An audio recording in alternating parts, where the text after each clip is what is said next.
Les amis, bienvenue sur cette nouvelle vidéo. Pourquoi investir dans un monde si instable? C'est une question qu'on pourrait légitimement vouloir se poser. À quoi bon investir pour le futur si le futur semble si incertain, si néfaste, si dangereux?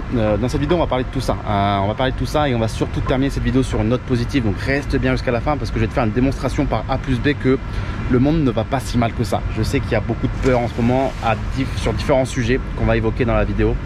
Mais finalement, si on met un petit peu en perspective, si on se retire un petit peu le nez du guidon, on va se rendre compte que finalement les choses sont même n'ont jamais été aussi bonnes que ça. Ça peut paraître bizarre là de se dire ça, il y a tellement de guerres, de conflits, d'incertitudes, mais les choses n'ont jamais été aussi bonnes que ça, les amis.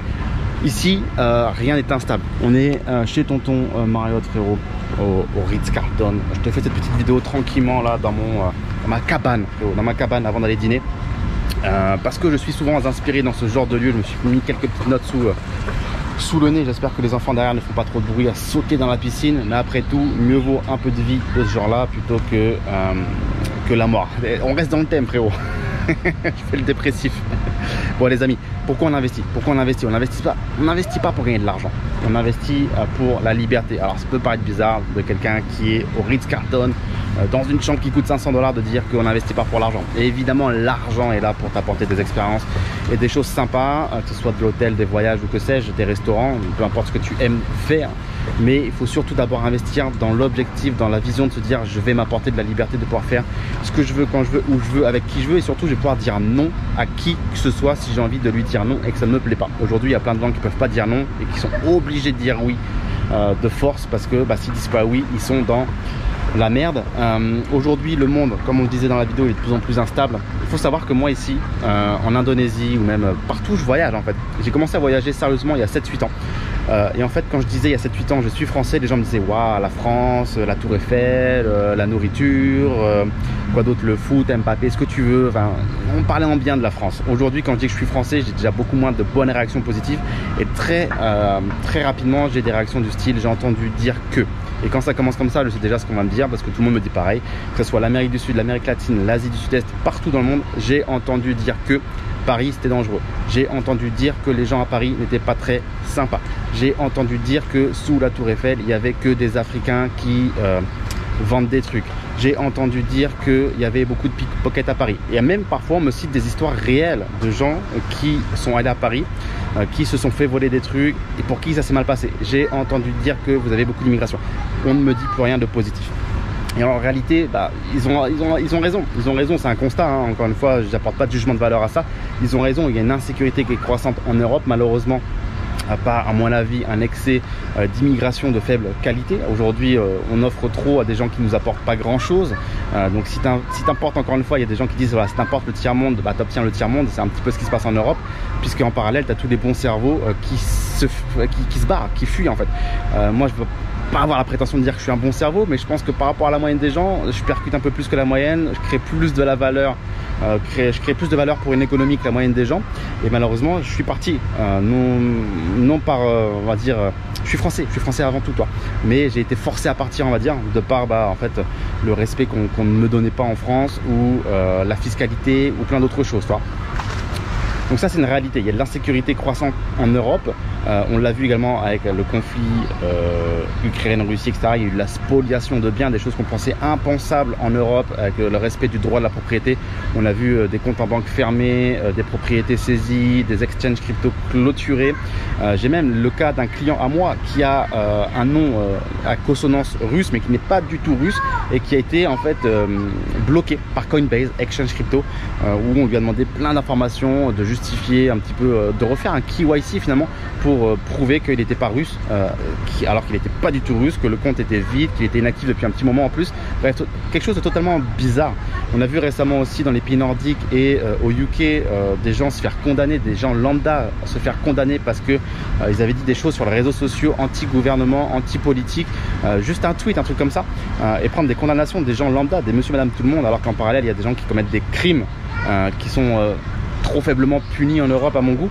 Donc c'est assez incroyable de voir qu'on punit finalement plus sévèrement des gens qui s'expriment et qui utilisent la liberté d'expression, alors qu'il y a des gens qui commettent de vrais crimes et qui sont pas punis ou très peu. Donc c'est assez flippant de voir tout ça. Donc aujourd'hui, L'argent, on va dire, tel qu'on a pu le connaître il y a plusieurs décennies, il est mort. C'est-à-dire qu'aujourd'hui l'argent c'est totalement fucked up comme jeu. Tu l'imprimes à foison, tu le crées à foison et très facilement. Donc il faut vraiment voir ça comme étant un outil pour avoir de la liberté, acquérir des choses, des actifs, des résidences, des passeports qui vont te permettre d'avoir de la liberté, des options, plutôt que de se dire j'accumule de l'argent pour en accumuler, parce qu'on sait tous très bien, et j'espère que tu l'as compris, que l'argent était aujourd'hui quelque chose qui ne vaut rien du tout. Ça sert à rien d'en avoir. Moi je garde pas d'argent, je mets tout dans des actifs ou dans des choses qui ont de la valeur et qui peuvent m'offrir des options, parce que je sais très bien que l'argent ne sert à rien. Gagner de l'argent c'est une chose, ensuite il faut le conserver. Toi c'est dur de le conserver quand tu as des banques qui te prennent des frais, des gouvernements qui veulent te fiscaliser, quand tu as toujours tout qui coûte plus cher, je sais pas, l'assurance ça coûte plus cher, manger ça coûte plus cher, l'essence ça coûte plus cher, bref, tout coûte plus cher. Donc il faut le gagner, il faut le conserver, et ensuite une fois que tu l'as conservé, il faut faire en sorte que ça gagne, que ça conserve son même pouvoir d'achat, parce que c'est bien d'avoir gagné 100, d'avoir réussi à conserver peut-être 95, mais il faut que ces 95 puissent toujours faire la même chose. Si tes 95 au fur et à mesure que le temps passe te permettent de faire de moins en moins de choses, eh bien c'est un autre problème aussi, c'est l'inflation comme on l'appelle. Donc tu vois, il y a quand même 3 étapes. D'abord le gagner, c'est pas forcément toujours facile, le protéger des rapaces, et ensuite faire en sorte qu'il conserve sa valeur en l'investissant. Donc c'est pas évident, et c'est pour ça qu'il faut vraiment investir dans du tangible et dans des choses qui vont entre guillemets dicter le monde, comme je peux le dire, des choses dont on aura toujours besoin, par exemple manger, boire, se laver. Moi j'adore investir dans ce genre d'industrie, parce qu'il peut se passer ce que tu veux autour de toi, même la santé par exemple, il peut se passer ce que tu veux autour de toi, on aura toujours besoin de ces industries pour que le monde tourne. Pareil pour l'énergie, c'est ce qui régit le monde. Tu vois là, ici il y a de la lumière, c'est de l'énergie. Pour le traitement de la piscine derrière moi, c'est de l'énergie. Pour entretenir le jardin ici, on va utiliser de l'énergie. Pour tout autour de nous, c'est de l'énergie. Donc ce genre d'industrie, j'aime beaucoup. C'est ce que j'appelle investir dans du tangible, dans du concret, dans ce qui dirige le monde et qui peut produire du cash flow. Donc comme avec les actions à dividendes en bourse, ça produit du cash flow si on investit dans des gros mastodontes, des grosses multinationales qui sont là depuis des décennies, voire plusieurs siècles pour certaines. Et ça apporte vraiment une sérénité d'esprit dans un monde instable, parce que demain par exemple tu m'enlèves, je sais pas, cette chaîne YouTube, mon compte Instagram, tu fais sauter mon compte Stripe. Donc Stripe c'est ce qui permet d'encaisser des paiements sur internet. Je vais pas dire que mon business disparaît, mais ça serait pénible, toi. Ça serait vraiment faire un beau pas en arrière. Il faudrait trouver de nouvelles solutions, et on en trouvera, il y a des solutions, mais ça serait vraiment pénible. Alors que quand tu investis dans des gros mastodontes en bourse et que tu détiens des actions de ces entreprises, finalement il peut pas grand chose, il peut pas t'arriver grand chose, parce que demain encore une fois on aura besoin de boire, de manger, et tes actions elles sont à toi, elles t'appartiennent. Une fois qu'elles sont à toi, tu as un titre propriété, tu détiens cette entreprise, tu es éligible à percevoir un bénéfice sous la forme de dividendes. Donc c'est pour ça que j'aime beaucoup investir dans ces grosses entreprises, parce que si ces entreprises disparaissent aujourd'hui, ça veut dire qu'a priori le monde va très mal, que je n'existe plus, que vous n'existez plus, que voilà, il se passe quelque chose, un cataclysme, n'est-ce pas, un astéroïde a frappé la planète Terre et on disparaît tous. Mais voilà. Est-ce que le monde va plus mal aujourd'hui qu'il n'allait avant? Si on regarde à l'époque du Moyen-Âge, finalement, on se rend compte que les empires se faisaient, se défaisaient, il y avait des guerres et des famines, c'était pas terrible.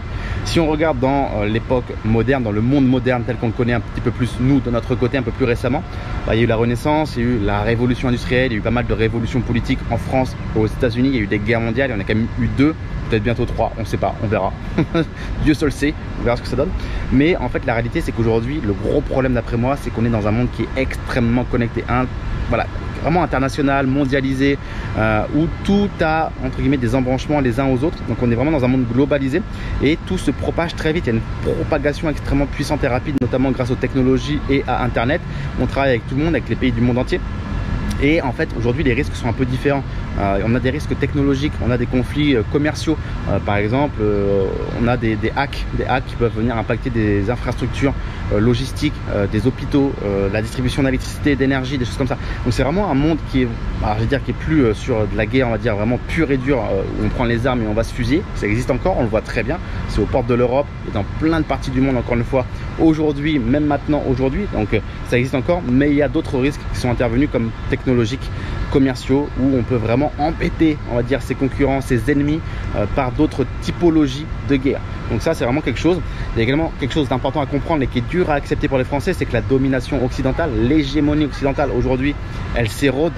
Il y a des puissances mondiales aujourd'hui qui ont de vrais atouts, qui viennent contester, on va dire, cette puissance qu'on a pu être dans le passé, aujourd'hui occidentale, européenne, voire même française. Donc il faut faire vraiment attention à ça. Et il y a également un gros sujet autour de tout ce qui est climat et ressources, c'est-à-dire qu'aujourd'hui, la ressource est obligatoire, c'est quelque chose de vital.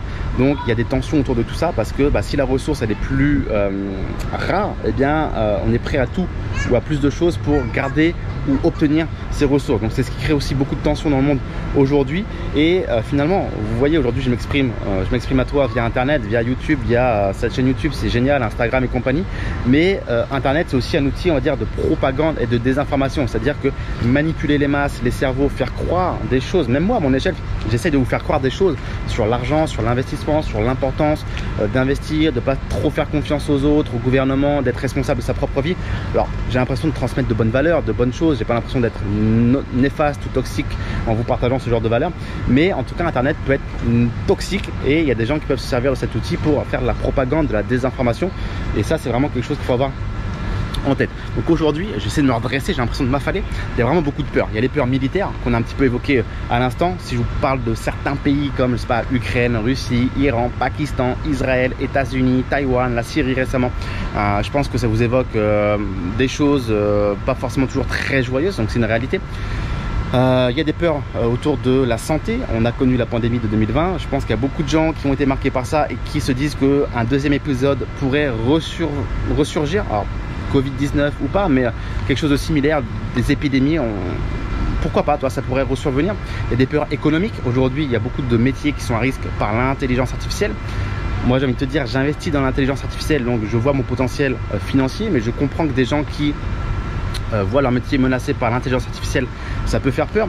On a des retraites qui sont non viables. Le système de retraite, je te l'apprends pas, il est pas viable du tout. Donc là, on va vers quelque chose qui va s'écrouler un jour ou l'autre. C'est juste mécanique, c'est mathématique. Et on a également une inflation qui est voilà, dégueulasse malheureusement par l'émission de cash qui est faite par les gouvernements et les banques centrales, où on imprime, on imprime, on imprime, et ça évidemment c'est pas bon pour les euros et les dollars que tu as dans ta poche. Donc en fait il y a beaucoup de peur. La plus grosse peur en fait qui est inconsciente, c'est la peur du changement. L'être humain est toujours très impacté par la peur du changement, ça lui fait très peur. Et en fait en réalité, on va terminer cette vidéo quand même sur quelque chose de beaucoup plus positif. Si on regarde sur les 500 dernières années l'évolution de notre monde, on se rend compte que tout va bien, tout va très très bien les amis. Ça peut paraître bizarre, mais j'ai toujours envie de rester positif, optimiste. Tout va bien, les choses s'améliorent et beaucoup plus rapidement qu'auparavant. Si on regarde, il y a beaucoup moins de pauvreté aujourd'hui que dans le passé. Il y a beaucoup plus d'espérance de vie, les gens meurent plus vieux, et il y a aussi un monde qui est beaucoup moins meurtrier qu'au siècle dernier.